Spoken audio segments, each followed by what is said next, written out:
안녕하세요, 청취자님. 오늘 저희가 함께 살펴볼 자료는요, 청취자님께서 공유해 주신 건데, 이게 어떤 강연이나 설교의 일부 발췌본 같아요. 상당히 좀 영감을 주는 내용이더라고요. 네, 맞습니다. 이 자료가 딱 던지는 그 핵심 메시지가 아주 분명해요. 우리가 보통은 뭐랄까 세상적인 기준 같은 거 있잖아요. 네. 뭐 다른 사람들 시선이라던가 내가 처한 환경 아니면 뭐니 뭐니 해도 돈 이런 걸 따르기 쉬운데 그런 것보다는 더 높은 원칙. 여기서는 그걸 말씀이라고 표현하는데 이 말씀을 따라야 진짜 성장하고 영향력도 생긴다. 뭐 이런 관점이죠. 그렇죠. 특히 그 성경 인물 아브라함 이야기가 아주 중요하게 나오잖아요.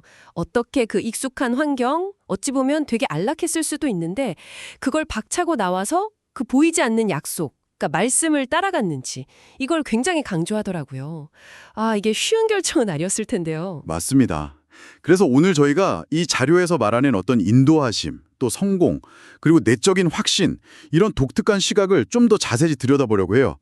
이게 과연 청취자님의 삶, 또 지금 내리고 계실 여러 결정들에 어떤 새로운 생각거리를 줄 수 있을지 같이 한번 파헤쳐보면 좋겠습니다. 좋습니다. 그럼 본격적으로 한번 들어가 볼까요? 자료 시작부터가 되게 인상적이에요. 굉장히 강력한 축복의 메시지로 딱 시작하거든요. 하나님의 은혜로 당신이 큰 민족을 이루고 이름도 엄청 커지고 심지어 복의 통로가 될 거다. 이런 약속이요. 이게 과거 아브라함한테 주어졌던 약속인데 그게 지금 이걸 읽거나 듣는 사람에게도 똑같이 해당된다. 이런 거죠. 네, 여기서 한 가지 좀 짚어거나한 건 이 자료가 강조하는 게 이 축복에 무슨 자격 조건이 있어서 받는 게 아니라는 거예요. 전적인 하나님의 은혜, 그냥 선물 같은 거다. 이런 뉘앙스죠. 그러면서 이제 한국에 왔던 어떤 영향력 있는 사람들 이야기를 해요. 그 사람들이 다들 하나같이 한국이 앞으로 전 세계에 엄청난 영향을 줄 거다. 한국인들이 세계 최고가 될 수 있다. 이런 평가를 했다는 내용인데요. 그 일화를 가져온 이유가 좀 흥미로워요. 그걸 근거로 해서 이걸 듣는 분들한테 당신은 절대 작은 존재가 아니다. 이미 위대한 하나님의 사람이다. 이렇게 좀 선언하는 느낌? 네, 현재 상황이나 스스로 생각하는 모습이랑 상관없이 이미 당신 안에는 엄청난 가능성, 위대함이 있다. 이걸 먼저 인정하라는 메시지 같아요. 이건 그냥 격려랑은 좀 다른 의도가 있어 보여요. 그렇죠. 이게 그냥 기분 좋으라고 하는 말이 아니라 앞으로 이어질 주장의 어떤 기반을 좀 단단하게 다지는 것 같아요. 그러니까 당신은 이미 이렇게 큰 자로 부름받은 사람이니까 거기에 맞는 삶의 기준을 선택해야 한다. 이런 논리로 자연스럽게 연결하려는 거죠. 당신의 가치가 이미 높으니 낮은 기준에 맞춰 살지 말아라. 뭐 이런 이야기로요. 바로 그 지점이네요. 삶의 기준에 대한 선택 문제. 이게 이 자료의 진짜 핵심적인 대립 구도인 것 같아요. 하나님의 말씀을 따르는 삶하고 세상적인 기준, 그러니까 여기서 딱 짚어서 얘기하는 게 사람, 환경, 돈, 이걸 따라 사는 삶, 이 둘 사이의 차이를 아주 그냥 선명하게 대비시키고 있어요. 타협의 여지가 없어 보일 정도로요. 네, 이 자료 화자는 이게 우리가 삶에서 내려야 할 정말 중대한 결정이라고 아주 강하게 얘기해요. 예를 들면 요즘 젊은 세대들이 좀 안정적인 직장, 높은 수입, 그러니까 결국 돈이나 환경을 최우선으로 생각하면서 진로를 정하는 그런 현실을 딱 짚으면서 우리는 세상 사람들과 기준이 달라야 되는 사람이다. 이렇게 단호하게 말하죠. 그냥 다른 선택지가 있다. 이 정도가 아니라 아예 기준 자체가 달라야 한다. 이걸 역설하는 거예요. 자, 여기서 이제 정말 궁금해지는 거죠. 그럼 그 다른 기준, 그러니까 말씀을 따른다는 게 구체적으로 어떤 모습일까? 그냥 추상적인 구호는 아닐 텐데 이 질문에 답하려고 자료는 다시 아브라함 이야기를 가져옵니다. 맞아요. 성경 창세기 12장 4절 5절을 인용하는데요. 아브라함이 그냥 고향 떠나서 여행 간 게 아니라 여호와의 말씀을 따라갔다. 이 사실을 명확히 짚어요. 이게 핵심이라는 거죠. 충동적으로 아니면 주변 상황 때문에 어쩔 수 없이 떠난 게 아니라는 거예요. 분명히 따르는 대상, 즉 말씀이 있었다는 해석입니다. 그의 행동 동력이 외부 환경이 아니라 내부의 어떤 명령 혹은 약속에 있었다는 거죠. 그리고 이 말씀을 따라감, 이 행위가 어떻게 그가 본토, 친척, 아비집, 그러니까 의지하던 모든 익숙한 것들, 자신의 지식과 경험으로 만든 그 안전지대 있잖아요. 그걸 벗어날 수 있게 했는지 그 인과관계를 설명해요. 만약 아브라함이 자기의 어떤 합리적인 판단이나 과거 경험에만 기댔다면 그런 불확실한 미래로 가는 결정은 절대 못 내렸을 거다, 이렇게 주장하죠. 말씀이 그의 이성을 뛰어넘는 결단의 근거가 되었다. 이런 이야기예요. 여기서 안전지대를 떠난다는 개념은 자연스럽게 그 물질적인 집착을 극복하는 주제랑 또 연결이 되는 것 같아요. 자료에서는 이 부분을 설명하기 위해서 그 11조라는 구체적인 예를 들고 있어요. 그게 오직 하나님을 생각할 때만 가능한 행동이다. 이렇게 설명하는 부분이 좀 인상 깊었어요. 왜냐면 사람은 본능적으로 돈을 보면 그게 전부처럼 느껴지고 그걸 잃을까 봐 막 벌벌 떨게 되기 쉽다는 거죠. 마치 그 익숙한 고향 떠나면 당장 큰일 날 것처럼 물질적 안정감을 잃는 것에 대한 어떤 뿌리 깊은 두려움, 그거랑 비슷하다는 비유를 써요. 여기서 흥미로운 점은 이 자료가 신앙적인 실천, 그러니까 11조하고 우리가 흔히 추구하는 세속적인 안정감, 뭐 돈이나 익숙한 환경 같은 거요. 이 둘 사이의 긴장 관계를 아주 명확하게 보여준다는 거예요. 말씀을 따라간다는 게 단순히 마음속 영적인 결단을 넘어서 이렇게 우리가 본능적으로 느끼는 물질적 안정에 대한 욕구나 익숙함에 대한 애착, 그로 인한 두려움을 정면으로 딱 마주하고 넘어서는 과정과 직결된다는 걸 시사하는 거죠. 11조가 그 두려움을 극복하는 어떤 훈련처럼 묘사되기도 하고요. 그렇다면 이 모든 이야기들, 그러니까 뭐 위대한 존재로서의 부르심, 말씀과 세상 사이의 선택, 안전지대 떠나는 결단, 물질적 두려움 극복, 이것들이 궁극적으로 뭘 의미하는 걸까요? 그냥 고생 좀 하라는 메시지는 아닐 것 같은데요.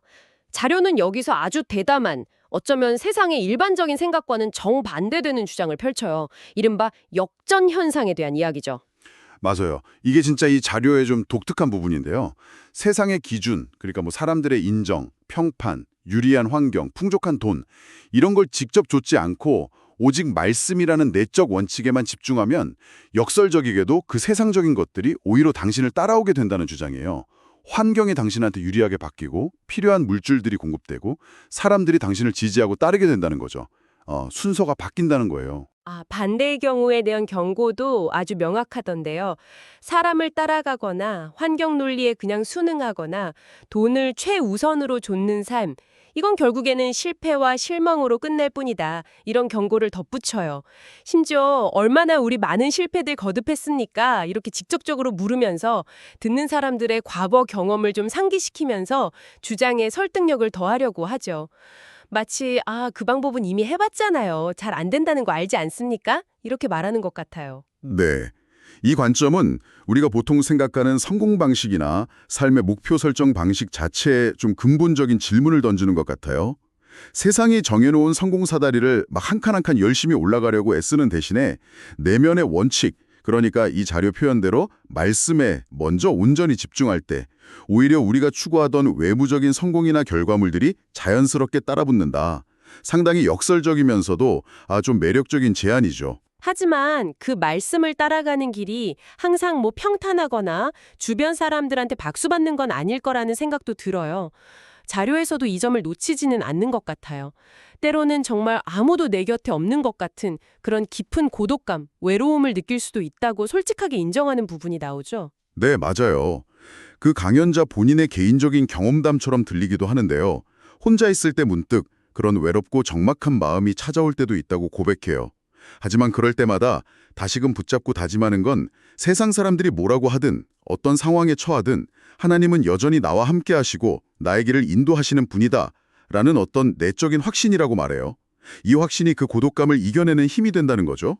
이 부분은 외부 환경이나 다른 사람 평가와는 별개로 우리 내면에서 나오는 힘, 그리고 회복력의 중요성을 굉장히 강조하는 걸로 읽혀요. 우리가 추구하는 성공이나 영향력의 진짜 원천이 밖에 있는 게 아니라 신과의 관계 혹은 자기가 따르는 그 말씀과의 깊은 연결에서 나온다는 이 자료의 핵심 주장과 정확히 통하는 지점이죠. 상황이 어려워도 흔들리지 않는 뿌리가 내 안에 있다. 이런 이야기 같아요.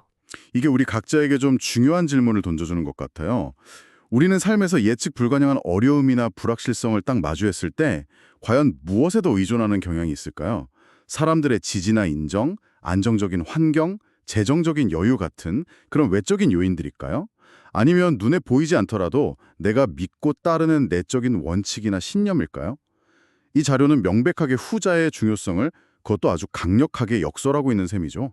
네, 오늘 함께 살펴본 이 자료 정말 분명하고 어떻게 보면 좀 도전적이기까지 한 메시지를 담고 있었네요. 한번 정리해 보자면 이 자료에 따르면 진정한 인도와 성공은 우리가 흔히 생각하는 지위나 부, 다른 사람 의견 같은 외부 요인을 열심히 좇는 데서 오는 게 아니라고 말해요.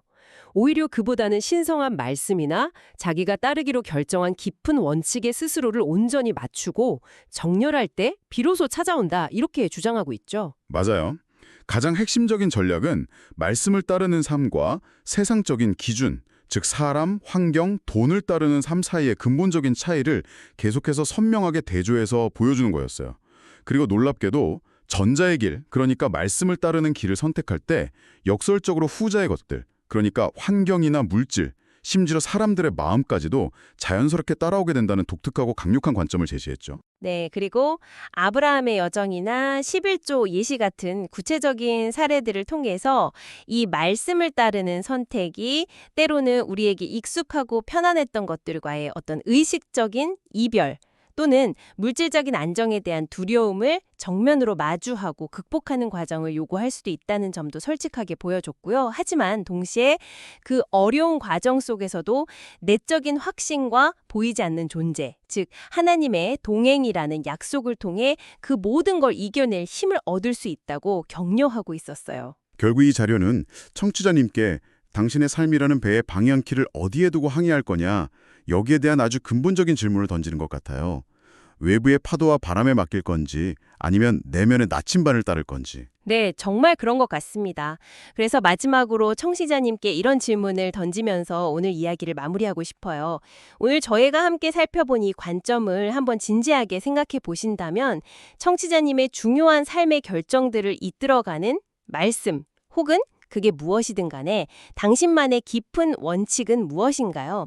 특히 다른 사람들의 기대나 시선, 극복하기 어려워 보이는 환경적인 제약 또는 아주 현실적인 재정적 압박에 딱 부딪혔을 때 당신의 익숙하고 편안한 그 안전지대를 떠나야 하는 순간이 오더라도 끝까지 붙들고 따르고자 하는 그런 원칙이 혹시 있으신가요? 네, 꼭 종교적인 맥락이 아니더라도 우리 모두가 각자의 삶에서 무엇을 진정한 북극성으로 삼고 나아가야 할지 한번 깊이 생각해보게 하는 좋은 질문인 것 같습니다. 오늘 저희와 함께 청취자님의 소중한 자료를 깊이 있게 탐구하는 시간을 가져주셔서 감사합니다.